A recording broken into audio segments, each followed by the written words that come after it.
Spiderman brand new day. अगर मैं कहूँ कि 2026 की ये one of the most anticipated movie है तो ये गलत नहीं होगा। और ये मूवी कुछ ही दिनों में रिलीज होने वाली है और मैं इस वीडियो के अंदर बात करने वाला हूँ हर एक उस चीज़ के बारे में जो तुम लोगों को स्पाइडरमैन ब्रांड न्यू डे के बारे में पता होनी चाहिए। तो शुरू करते हैं अपनी वीडियो को। सबसे पहले तो मैं आपको लिस्ट दूंगा उन मूवीज़ के बारे में जो आपको स्पाइडरमैन ब्रांड न्यू डे से पहले देखनी चाहिए, और ये जो पूरी लिस्ट होगी वो क्रोनोलॉजिकल ऑर्डर के अंदर होगी, मतलब हर एक रिलीज डेट के साथ हम मूवी को डिस्कस करेंगे। पहले वो मूवीज जो MCU का पार्ट तो नहीं है लेकिन फिर भी काफी इंपॉर्टेंट है। मैं बात कर रहा हूँ स्पाइडरमैन 1, 2 एंड 3, जिसको सैम राइमी ने डायरेक्ट किया था और जिसके अंदर Toby Maguire as a Peter Parker और स्पाइडरमैन अपीयर हुए थे।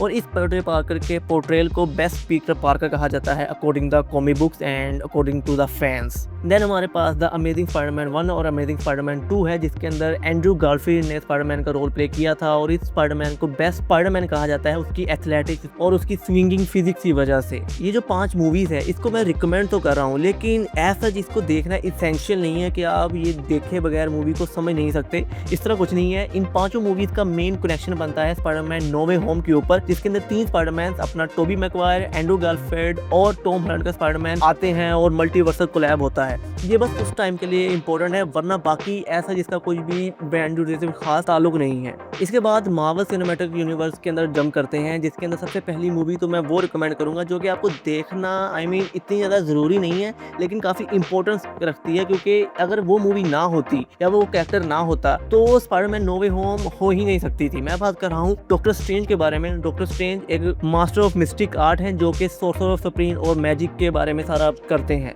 इसके बाद अगली movie Captain America Civil War है। ये हमारे टॉम हॉलैंड के स्पाइडरमैन का इंट्रो थी, यहाँ पर उसका डेब्यू हुआ था। और इस मूवी को समझने के लिए आपको अवेंजर्स एज ऑफ अल्ट्रॉन देखनी पड़ेगी, लेकिन you know it is another movie.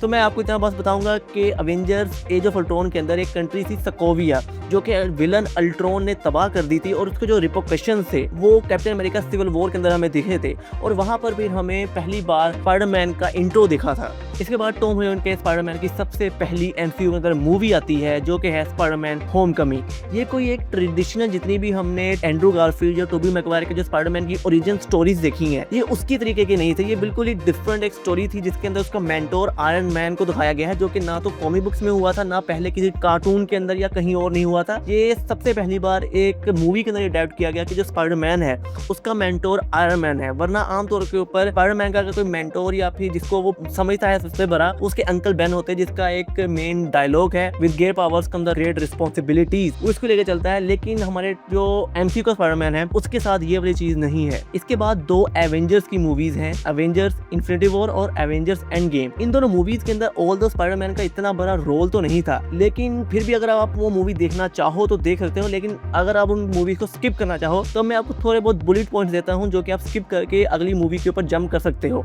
First of all, Avengers infinity war के अंदर पीटर पार्कर को एक आयरन स्पाइडर सूट मिलता है। जैसे मैंने आपको बताया कि पीटर पार्कर का मेंटोर होता है आयरन मैन, तो इन्फिनिटी वॉर के अंदर आयरन मैन उसको एक अपग्रेडेड सूट देता है जो कि सच में काफी ज्यादा पावरफुल होता है। फिर इसके बाद मूवी के अंदर जो हमारा पीटर पार्कर है वो मूवी के मेन विलन थैनोस के साथ फाइट वगैरह करता है एक प्लैनेट पे ऊपर जाके। फिर उसके बाद एंड पे जब हमें पता है हमारे अवेंजर्स हार जाएंगे इन्फिनिटी वॉर के अंदर, तो वहां पर हमारा जो पीटर पार्कर है वो भी गायब हो जाता है, डस्ट के अंदर ट्रांसफॉर्म हो जाता है। Then jump to our Avengers Endgame. यहाँ पर तो हमारे पीटर पार्कर का कोई रोल था ही नहीं। एंडिंग के आधे घंटे के अंदर आया और वहां पर भी उसकी अपीयरेंस थी तकरीबन 2 से 3 मिनट की, इससे ज्यादा उसकी कोई क्लिप थी ही नहीं मूवी के अंदर। और वहां पर भी हमें दिखाते हैं कि जो अवेंजर्स हैं सारे के सारे लोग जो कि डस्ट के अंदर ट्रांसफर हो जाते हैं उनको ब्रिंग बैक करते हैं, और वहां पर ही हमारा जो टोनी स्टार्क है वो सैक्रिफाइस कर देता है अपने आप को। जैसे मैंने बताया कि जो आयरन मैन है वो मेंटोर होता है पीटर पार्कर का, दैट्स व्हाई कि जो पीटर पार्कर है उसके ऊपर काफी ज्यादा धचका लगता है, उसको ट्रॉमा होता है उस चीज का, जिसकी रिपोर्केशन हम अगली मूवी में देखते हैं जो कि स्पाइडरमैन की मूवी है स्पाइडरमैन फार फ्रॉम होम। इसके अंदर हमें जो टोनी की डेथ है वो किस तरह पीटर पार्कर के ऊपर इंपैक्ट कर रही है और वर्ल्ड के ऊपर किस तरह इंपैक्ट कर रही है, और एंड गेम का वर्ल्ड के ऊपर क्या इंपैक्ट है वो दिखाया गया था। और ये मूवी ठीक थी, अच्छी थी। और इसके अंदर एक नया विलन मिस्टीरियो को दिखाया गया था, और लिटरली मिस्टीरियो वर्सेस स्पाइडरमैन की जो लंदन के अंदर फाइट थी, दैट वाज रियली गुड। उसके ऊपर तो आज तक क्लिप्स बनती हैं, एडिट्स बनती हैं, so it was really good. और जो स्पाइडरमैन फार फ्रॉम होम थी ये डायरेक्ट हमें कनेक्ट करती है स्पाइडरमैन नो वे होम के साथ। जो स्पाइडरमैन फार फ्रॉम होम का लास्ट सीन है वो स्पाइडरमैन नो वे होम का फर्स्ट सीन है। Then we jump to Spiderman No Way Home. It was the most important movie of all the list I have just told you. इसके अंदर multiverse को दिखाया गया था, जैसे मैंने आपको पहले बताया। इसके अंदर टोबी टोबी और एंड्रू दोनों के स्पाइडरमैन आते हैं और तीनों पीटर पार्कर मिलकर विलन्स को हराने की कोशिश करते हैं। इसके अंदर जितने भी एंड्रू गारफील्ड और टोबी मैगवायर के स्पाइडरमैन के विलन्स जो थे, जैसे ग्रीन गोब्लिन हो गया, डॉक ऑक हो गया, इसके अलावा इलेक्ट्रो हो गया, सैंडमैन, ये सारे विलन्स मल्टीवर्स की वजह से एक स्पेल होता है जो कि डॉक्टर स्ट्रेंज, यहाँ पर डॉक्टर स्ट्रेंज मूवी की इंपॉर्टेंस पड़ती है। तो डॉक्टर स्ट्रेंज एक स्पेल करते हैं जिसकी वजह से चूंकि स्पाइडरमैन फार फ्रॉम होम के अंदर जो पीटर पार्कर है, पूरी दुनिया को पता चल जाता है कि पीटर पार्कर ही एक्चुअली में स्पाइडरमैन है। So whole the world has been against to the Spiderman with the some reasons, जिसकी वजह से पीटर पार्कर चाहता है कि उसकी जो आइडेंटिटी है वो लोग भूल जाएं, तो उसके एक गलत स्पेल चलता है और इसकी वजह से chaos happens in the movie. अब बात करते हैं स्पाइडरमैन ब्रांड न्यू डे के बारे में। सबसे पहले तो ब्रांड न्यू डे के अंदर 4 साल की टाइम जंप दिखाई जाएगी।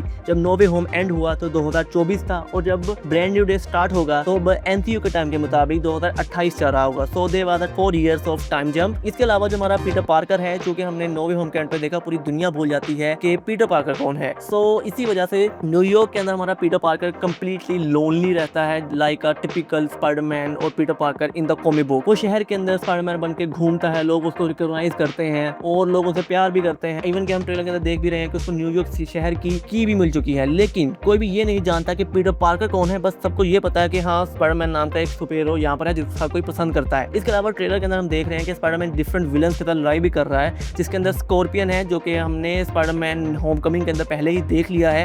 इसके बाद बूमरैंग आएगा, टेरेंटुला है और इसके अलावा और भी बहुत से विलन्स हैं जिसके साथ स्पाइडरमैन लड़ेगा। इसके अलावा मूवी के अंदर टूम्बस्टोन भी है, जिसको अभी दिखाया तो नहीं है हमें ट्रेलर से, लेकिन वो कंफर्म हो चुका है कि मूवी के अंदर वो होगा और उसका वो थोड़ा बहुत एंगल वगैरह भी होगा। इसके बाद जो पीटर के दो लोग सबसे नजदीक थे, एमजे और नेट, दोनों ही उसको भूल चुके हैं और हम ट्रेलर के अंदर देखते भी हैं कि 4 साल गुजर गए हैं और एमजे और नेट सिटी से बाहर से न्यूयॉर्क में मौजूद नहीं थे। वो अपनी MIT के अंदर डिग्री करने के लिए आउट ऑफ द सिटी गए हुए थे और अब 4 साल गुजर चुके हैं और 4 साल बाद वो न्यूयॉर्क सिटी के अंदर वापस आए हैं और इस चीज़ को होता हुआ हम ट्रेलर के अंदर भी देख रहे हैं। अब बात करते हैं कि जो पूरा स्टोरी का मेन प्लॉट होगा ब्रांड न्यू डे के अंदर, वो किस चीज़ के ऊपर घूमेगा। सबसे पहले मैं तो तारीफ करना चाहूँगा टीजर्स और ट्रेलर्स के ऊपर कि उनको बहुत ही स्मार्ट तरीके के साथ कट किया गया है। हमें कोई भी जो प्लॉट है, कोई भी स्टोरी है, उसको स्पॉइल नहीं किया जाता, which is a very good thing. इसके ऊपर एक एग्जांपल ऐसे है कि जो सेडी सिंह है, जो कि मूवी के अंदर कास्ट हुई हैं, उनका रोल अभी तक दिखाया ही नहीं गया है वो कौन सा है। I mean she was that much important. इसके बारे में और भी ज़रा आगे बात करेंगे, अभी तो बात करते हैं उसके मेन प्लॉट के ऊपर। तो जितना भी थोड़ा बहुत हमें प्लॉट के बारे में पता चला है कि सिटी के अंदर कोई एक नया विलन आया है जो कि बॉडी हॉप कर सकता है, मतलब वो एक बॉडी से दूसरी बॉडी के अंदर ट्रांसफर कर सकता है अपने आप को। It was really difficult for Peter Parker to track that person. और इसी के अलावा जो पीटर पार्कर है उसकी बॉडी के अंदर भी एवोल्यूशन हो रही है, मतलब उसको और भी ज्यादा पावर्स वगैरह मिल रही हैं। कॉमिक बुक्स के अंदर भी ऐसा हुआ था कि जब पहले पीटर पार्कर अपने वेब शूटर्स का इस्तेमाल किया करता था स्विंगिंग करने के लिए, लेकिन जब उसकी पावर अपग्रेडेशन हुई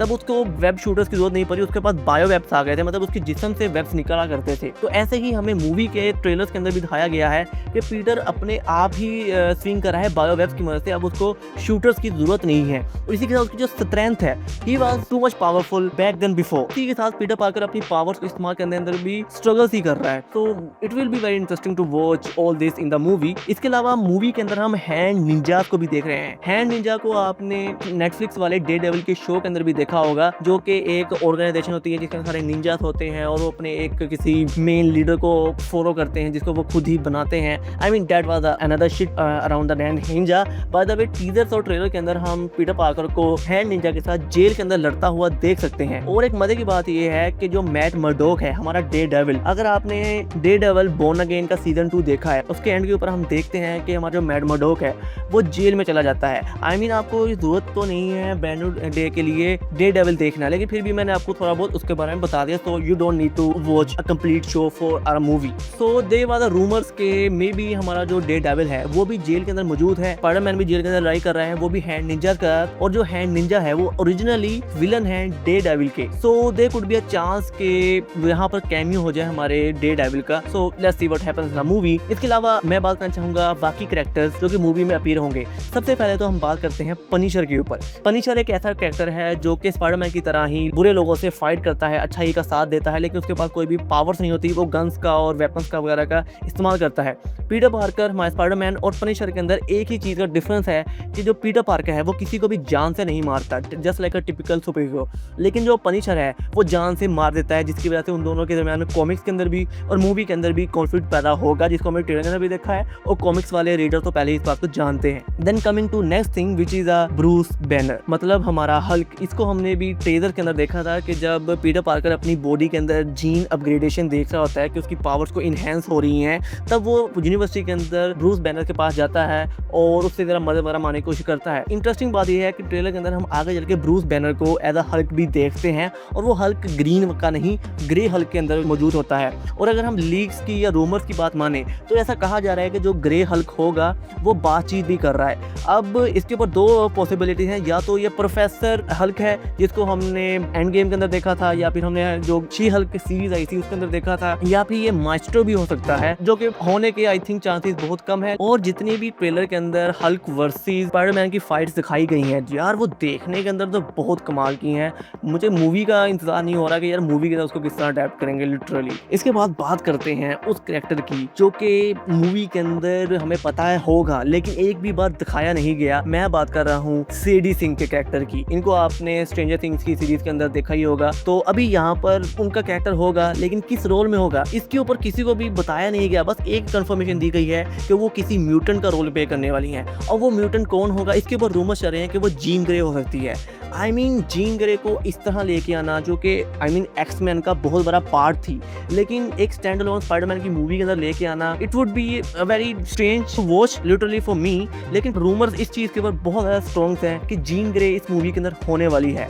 अब वो किस तरह होगी, उसका रोल क्या होगा, और जो भी हमें मूवीज के अंदर पावर दिखाई गई है बॉडी होपिंग वाली, जैसे मैंने आपको पहले बताया, तो ये चीज़ कहा जा रही है सेडी सिंह कर रही है। लेकिन अकॉर्डिंग टू मी अगर सेडी सिंह जीन ग्रे का रोल प्ले कर रही है तो जीन ग्रे की पावर्स कॉमिक्स के अंदर या फिर कहीं भी इस तरह की मौजूद ही नहीं है। वो तो टेलीपैथी के ऊपर काम करती है। She could be playing another role, ये बात तो कंफर्म है वो कोई म्यूटेंट का रोल प्ले करेगी। अब वो कौन सा म्यूटेंट होगा ये देखना काफी इंटरेस्टिंग होगा। Okay, so that was my video on everything you needed to know before Spiderman brand new day. So I hope कि आपको मेरी वीडियो अच्छी लगी होगी। अगर अच्छी लगी हो तो कमेंट्स के अंदर जरूर बताना, अपना फीडबैक जरूर देना, और आप कितने एक्साइटेड हो स्पाइडरमैन ब्रांड न्यू डे के ऊपर। सो लाइक शेयर सब्सक्राइब, मैं मिलूंगा आपसे अगली वीडियो के अंदर। तब तक के लिए गुड बाय।